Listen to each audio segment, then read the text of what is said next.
Very good morning. Dear friends, after a long time again, we are coming together. Actually, in last 2 months, we couldn't have a single word. But today, I'm here in front of you to interact. Friends, first of all, we have to thank to this technology. With the help of this technology, again we are connecting together. With the help of this camera and the team of this camera team, we all are gathering, we all are ready to share, we all are ready to interact. Friends, as we know that the science has lot of advantages, and one of the best advantages is that we are connecting with the help of this technology. Well, you may have missed our class. I missed you a lot in last 2 months. But as a passion, it is a passion to have the knowledge.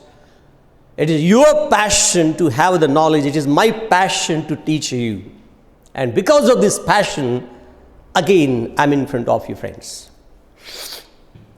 My dear friends, some instructions have been given to you before 2 days back, as we have made our own app. With the help of the app, you are getting new videos or new lectures every day. Mr. Vivek and I, we both are here to interact with you. Now, you might be having some questions in your mind. Sir, why don't you try to speak in Marathi? Friends, as we are the students of language and English language especially, so it is my duty to talk, to interact, to have some words with you and in English. And I don't have any problem, and you don't have any problem, because you are comfortable with me, because you are familiar with me, and you are the part of my Diggers English Academy. So being the members of this class, I know you have the capability, you have the ability to grasp, to understand, and to digest this language. Friends, let's enjoy this language. As before starting my class, let me tell you one thing. Teaching is my passion, as I have been working in this field since last 20 years. And I like to ignite the minds. I like to brush up the minds of the students. And as you are the student of 10th class, 10th board students, I want to just tell you one thing. Whatever I'm going to teach you, you do better one thing at your home. You just make your concepts clear with me now. And later on, you teach the same topic to your brothers and sisters at your home. Because it is said that teaching makes a person 10 times better than the learning. So learn it and teach it. थोडंसं पुढे जाऊन मी मराठीमध्ये असं म्हणतो की बाबा रे, आपण 10 वेळेस शिकण्यापेक्षा एकदा शिकवलं की ती मास्टरी येते, जी तुम्ही 10 वेळेस शिकल्यानंतर येऊ शकते. म्हणून मला माझ्या विद्यार्थ्यांना हे सांगायचंय की जे काही तुम्ही शिकणार आहे माझ्याकडनं ते शिकून घ्या. आणि घरातल्या घरामध्ये it's a part of entertainment, एक जस्ट गमती जमतीचा भाग म्हणून सांगतोय. घरातल्या घरामध्ये हा तुम्ही खेळ खेळू शकतायत. म्हणजे लँग्वेज हे सुद्धा तुम्हाला खेळता आलं पाहिजे. इट्स लाईक अ गेम, है ना. म्हणजे अभ्यास हा अभ्यास म्हणून न करता, अभ्यास हे माझं पॅशन आहे, अभ्यास हे माझा खेळ आहे, असं जर का आम्ही याच्यासोबत खेळू लागलो तर हे अभ्यास कधी झाला हे आम्हाला कळणार पण नाही आहे. म्हणून मला तुम्हाला सांगायचं आहे की जे काही तुम्ही शिकणार आहे ते तुम्ही दुसऱ्यांनाही शिकवत जा घरामध्ये. बघा तुमची मास्टरी कशी येऊ शकते याच्यावरती.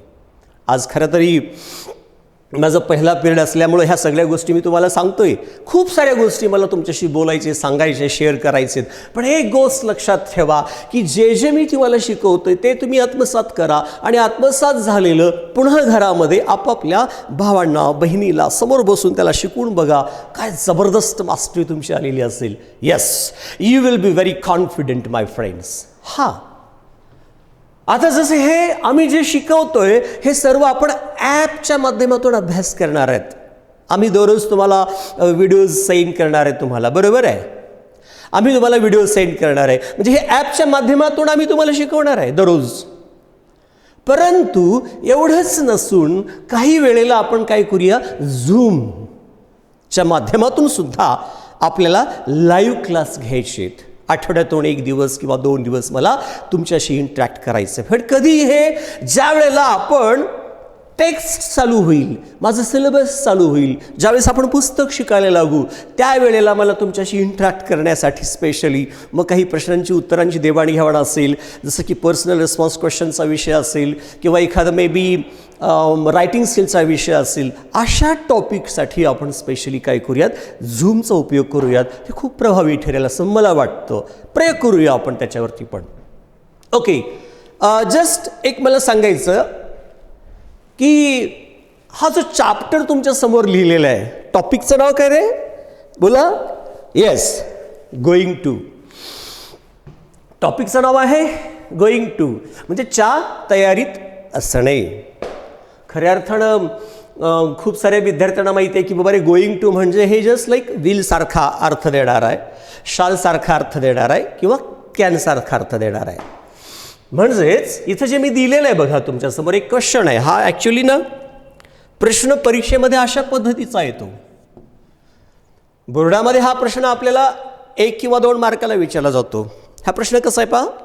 या प्रश्नामध्ये एकतरी शाल असेल, विल असू शकतं किंवा कॅन असू शकतं आणि पुढे मेनवर फर्स्ट ऑब्जेक्ट आणि कॉम्प्लिमेंट अशा प्रकारची रचना आलेली असते. मग अशा प्रकारच्या वाक्यांचंच तुम्हाला काय करायचं आहे, गोईंग टू करायचं आहे. मग गोईंग टू करताना नेमकं काय केलं पाहिजे, खूप सोपी टेक्निक आहे. वाक्यातला शाल असेल तो काढायचा आणि तिथं वापरायचं आहे गोईंग टू. Going to. वाक्यातला विल असेल तो काढायचा, तिथे काय वापरायचं आहे, गोईंग टू. कॅन आलेला असेल तो काढायचा, काय वापरायचा, गोईंग टू. पण हे सर्व करत असताना एकटा गोईंग टू या शाल, विल किंवा कॅनची टक्कर देऊ शकणार नाहीये. म्हणून आपल्याला काय केलं पाहिजे, या गोईंग टू सोबत आणखीन एक बॉडीगार्ड दिला पाहिजे. मग तो बॉडीगार्ड कोण असू शकतो, ॲम असू शकतो, इज असू शकतो किंवा आर असू शकतो.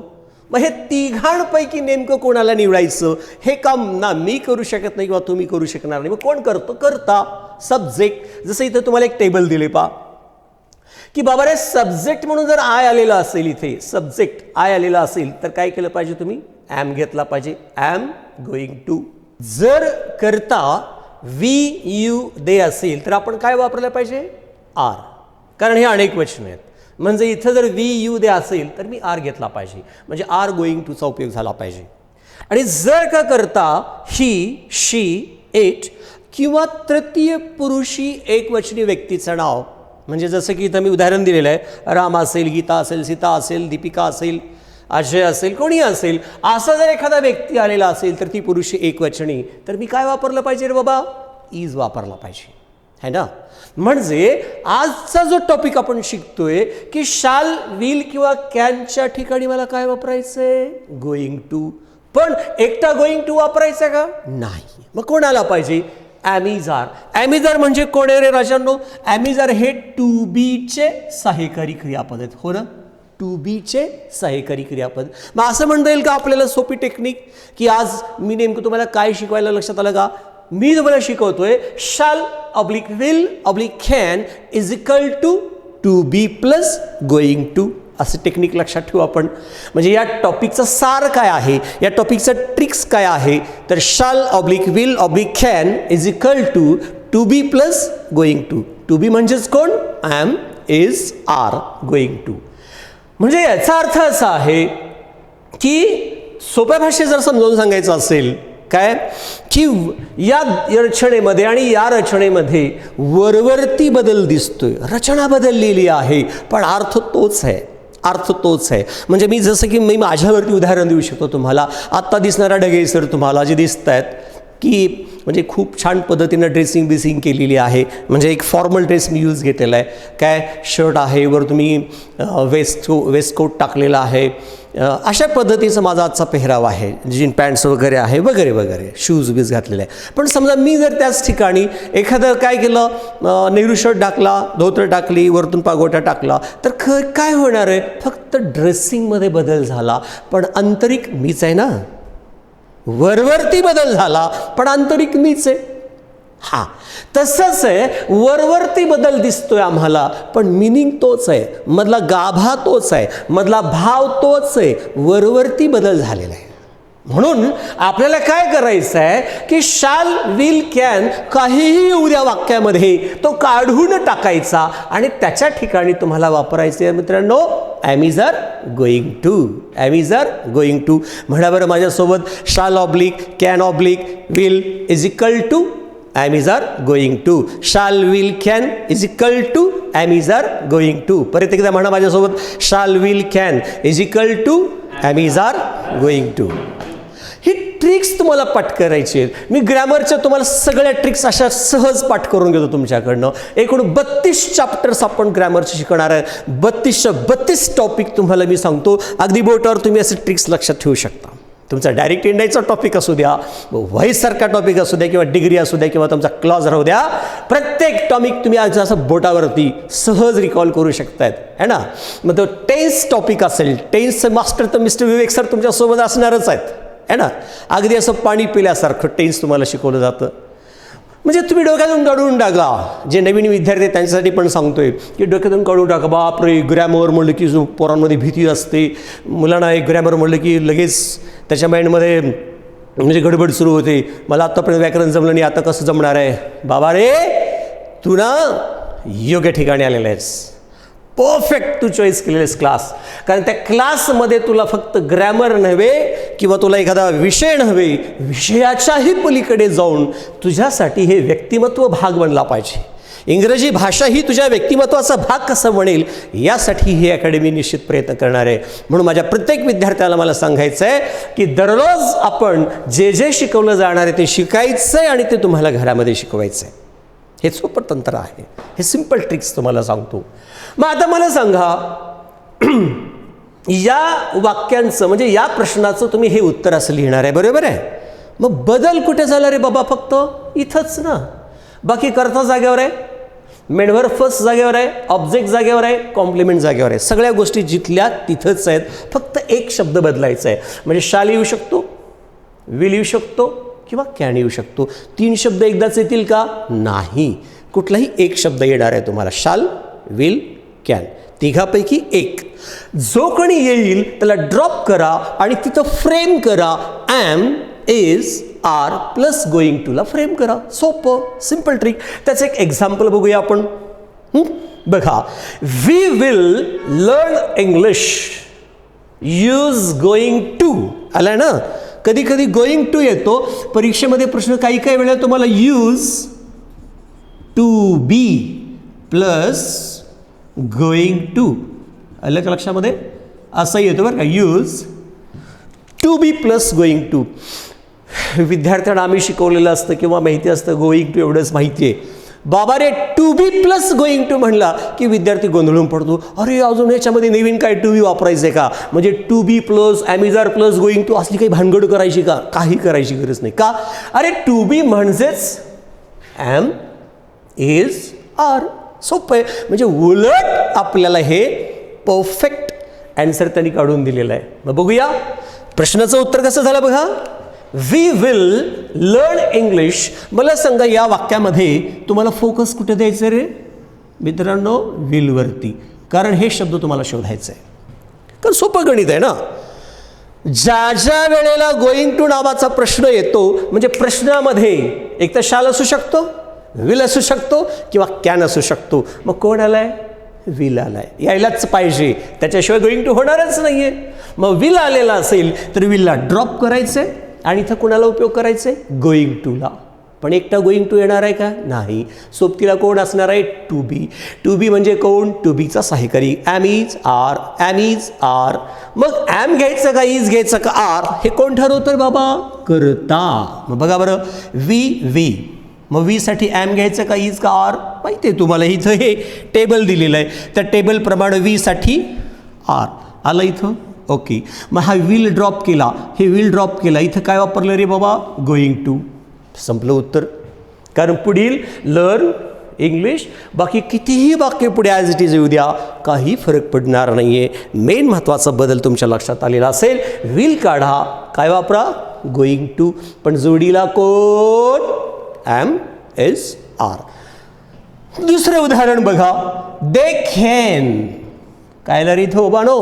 कॅन आला ना, कारण ठरल्याप्रमाणे वाक्यामध्ये काय येऊ शकतो? शाल, विल किंवा कॅन. मग कोणाला इथे? Can. They can help you in your problem. मग लक्षात येऊ लागले का? बघा, सांगा कसं करणार आहे? बोला कसं करणार आहात? हां, कॅन आलं आहे, मग कॅन काढायचं आहे. कॅनच्या ठिकाणी कोण वापरणार आहे तुम्ही? Going to. डन. हे तर ठरलेलं आहे, हे तर कोणी करू शकतो. It's a childish game. मग फक्त तुम्हाला अवेअर कुठं राहायचं आहे? कर्त्यावरती. कर्ता कोण आहे? दे. मग देसाठी काय पाहिजे रे बाबा? आर. मग आता काय झाला? Are going to is equal to can. Are going to is equal to can, है ना. म्हणजे हे मिळून त्याचा अर्थ तयार होतो. मग संपलं उत्तर. बाकी तुमचा help you in your problem as it is, है ना. म्हणजे किती सोपी टेक्निक आहे बघा. आता मला सांगा, आणखीन एक प्रश्न मी तुमच्यासमोर मांडतोय. काय बघा, क्वेश्चन नंबर 3. माझ्यासोबत इथे तुमची लाडकं व्यक्तिमत्व बसलेलं आहे, विवेक सर. ते पण या ठिकाणी आपल्यासोबत सहभागी होतील. मी काही प्रश्न तुम्हालाही टाकतो या ठिकाणी, त्या प्रश्नांची उत्तरं सोबत देण्याचा प्रयत्न करा. सर पण आपल्यासोबत आहेत. जसा एखादा प्रश्न असा आहे की आता सध्या सुट्ट्याचा कालावधी आहे, की मी तुम्हाला विचारलं, mother will make masala dosa. वाक्य काय? Mother will make masala dosa.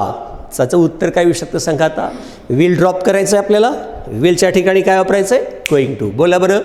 Mother is going to prepare masala dosa. Got it? Okay. जसं मी आता एक प्रश्न परत विचारतोय. She can accept your challenge. काय उत्तर येऊ शकतं? She is going to accept your challenge. Fantastic. Next example मी परत विचारतो तुम्हाला की Mahesh will help you in your problem. काय आलं इथं? विल आलेलं आहे, म्हणजे विल ड्रॉप करायचं आहे. मग कसं उत्तर आलं पाहिजे? Mahesh is going to help you in your problem. अगदी सोपं आहे. आय विल टीच यू किंवा आय शाल टीच यू. कसं उत्तर येऊ शकतं? I am going to teach you. Fantastic. मला वाटतं लक्षात येत असेल तुमच्या मी काय शिकवतो ते. अच्छा मित्रांनो, एक काम करा. काय की जसं आता मी तुम्हाला हे शिकवलं, याच्यामध्ये ना 2 शब्द लक्षात ठेवायचे. एक येतं गो आणि दुसरा येतो कम. या 2 शब्दांचा म्हणजे हे 2 व्हर्ब जर वाक्यामध्ये येत असतील, त्या वाक्यांचं गोइंग टू करता येत नाही. कारण गो आणि कम याचा अर्थ ऑलरेडीच गोइंग टू आहे, म्हणून पुन्हा त्या वाक्यामध्ये डबल गोइंग टू हा शब्द येऊ शकणार नाही आहे, कारण त्याचा अर्थच तो आहे. एक झाला विषय. दुसरा विषय, हाच प्रश्न आपल्याला बोर्ड एक्झाममध्ये असाही विचारला जातो. कसा? उलट, है ना. याच्या उलट. फॉर एक्झाम्पल एक उदाहरण आपण बघूया, एक एक्झाम्पल बघूया की प्रश्न असा आहे की that Rohit is going to solve this problem. Okay, असंच एक वाक्य तुम्हाला समजून घेण्यासाठी सोपं वाक्य आहे की Rohit is going to solve this problem. प्रश्न काय विचारला जातो ह्याला बघा, ऑलरेडी वाक्यामध्ये काय आलं उलट, आता इज गोइंग टू, म्हणजे तुमच्या लक्षात आलं असेल मला काय सांगायचं आहे. याच्या उलट बनवा, याच्या उलट तयार करा. म्हणजे ऑलरेडी प्रश्नामध्ये जर विल शाल कॅन असेल तर तुम्ही गोइंग टू वापरलं आहे. प्रश्नामध्ये जर विल शाल कॅन असेल तर तुम्ही उत्तरात गोइंग टू वापरलं आहे. पण प्रश्नामध्ये जर गोइंग टू आलेला असेल तर आता उत्तरात काय आलं पाहिजे, शाल विल कॅन, उलट त्याच्या. जर प्रश्नामध्ये जर गोइंग टू आलेला असेल तर असाच अर्थ देणारा शब्द कोड आहे, शाल विल कॅन. डन. ते तुमच्यावर डिपेंड करतो. मग आता प्रश्न कसा विचारला जातो, विचारण्याची पद्धत माहिती असावी. Rewrite the sentence without changing meaning, म्हणजे हेच वाक्य पुन्हा लिहून दाखवा अर्थ न बदलता, एक पद्धत आहे. दुसरं, रिराईट द सेंटेन्स विथ शाल विल कॅन, कुठलाही ऑप्शन येऊ शकतो अकॉर्डिंग टू सब्जेक्ट, है ना. म्हणजे हेच प्रश्न दिला आहे, रिराईट द सेंटेन्स विथ शाल येऊ शकतो तिथं कंसामध्ये, किंवा विल येऊ शकतो, किंवा कॅन येऊ शकतो. जे विचारलेलं आहे तो शब्द तिथं फ्रेम करा आणि त्याचं उत्तर तयार करा. म्हणजे मी विचारलं Rohit is going to solve this problem, मी विचारलं rewrite the sentence without changing meaning किंवा rewrite the sentence with will. आता उत्तर काय देणार तुम्ही बोला. येस बोला उत्तर. How can you say, come on. Rohit. Very good. Rohit is going to गेला आहे ना, म्हणजे गोइंग टूची जागा आम्ही कोणाला दिलं इथं, विलला. मग हे इज घ्यायचं का सोबत, नाही, त्याच्यासोबत सोबत हा पण निघून जातो, कारण ह्या दोघांचा मिळूनच कोण झालाय, will.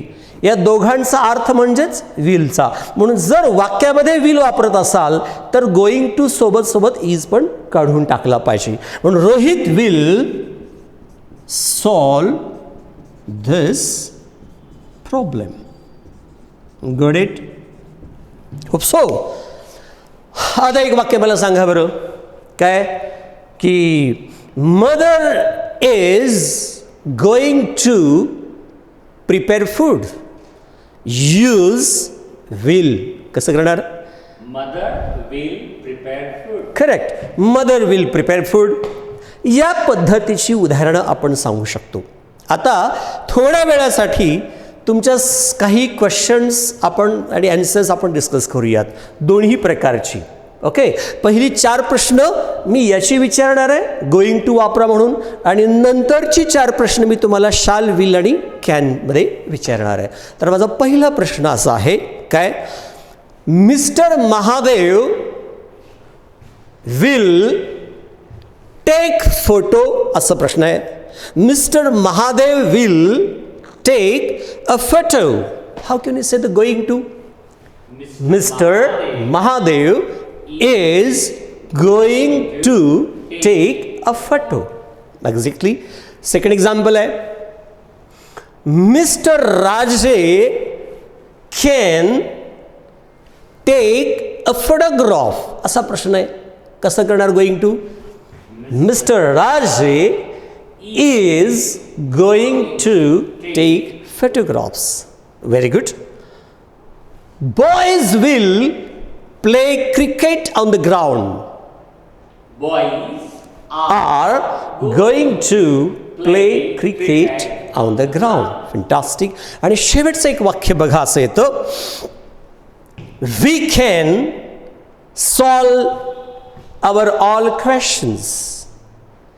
We are going to solve all the questions. Fantastic. आता याच्या उलट सांगा, मी तुम्हाला विचारणार आहे प्रश्नामध्ये गोइंग टू आणि तुम्हाला उत्तर द्यायचं आहे.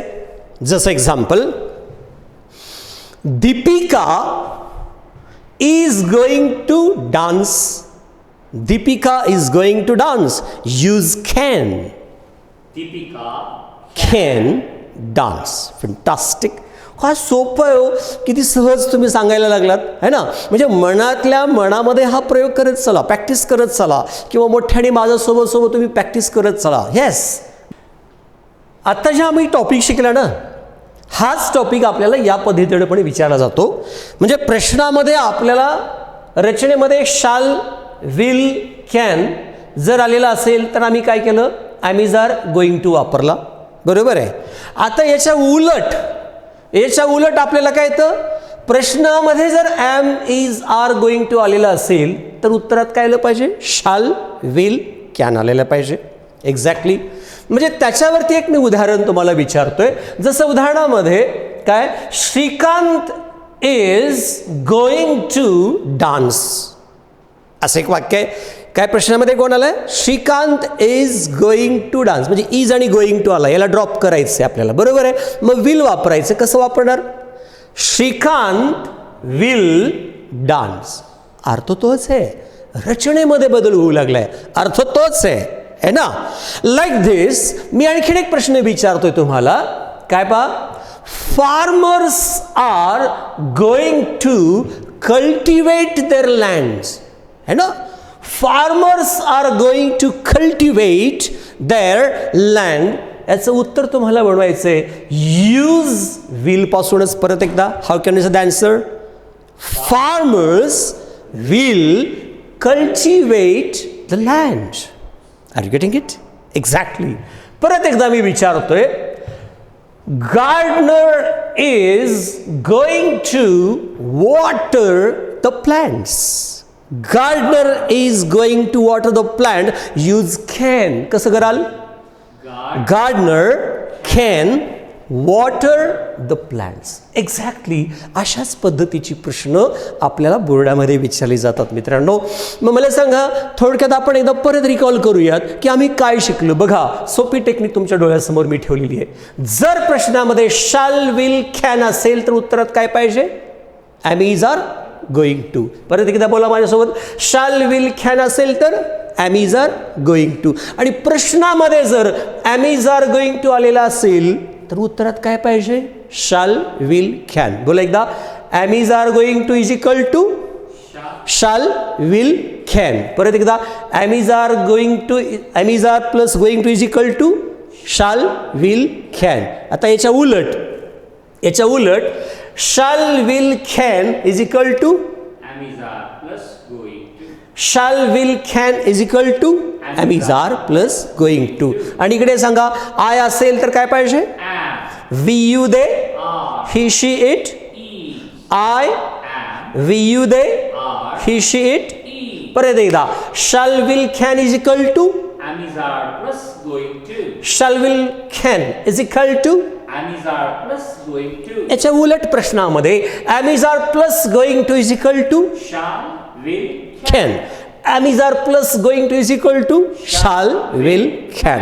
मला वाटतं एवढं जरी तुमच्या डोक्यामध्ये फिट बसलेलं असेल, काय सिम्पल टिक, तर खूप सोपं आहे. हा टॉपिक तुम्हाला समजलेला असला पाहिजे. तरी याच्याशी काही डाऊट्स असतील तुम्ही व्हॉट्सअपवरती मला सांगू शकतात. So friends, what I hope from you, you to do the practice. As you know that practice and more practice. And more than that, perfect practice makes man perfect, my friends. Because what is the secret of your success?